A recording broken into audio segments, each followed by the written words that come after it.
გიზიარებთ საოჯახო და სადღესასწაულო უგემრიელესი კერძის რეცეპტს შემწვარი ქათამი მაიონეზის სოუსში.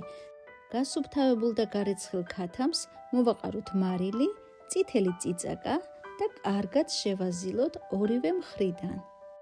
ქათამი შევწვათ ტაფაზე ზეთში, გაციებულ მდგომარეობაში დავჭრათ სასურველ ნაჭრებად და დავიწყოთ სოუსის მომზადება.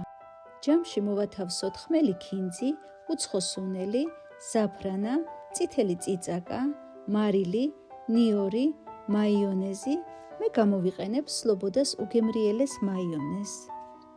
გატარებული ნიგოზი კარგად მოვურიოთ და გავათხელოთ მასა გადადუღებული, გაგრილებული წყლით.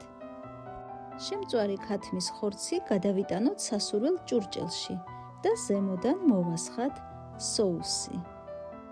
ასევე შეგვიძლია ჩვენ უგემრიელეს კერძს ზემოდან მოვაყაროთ წვრილად დაჭრილი ქინძი.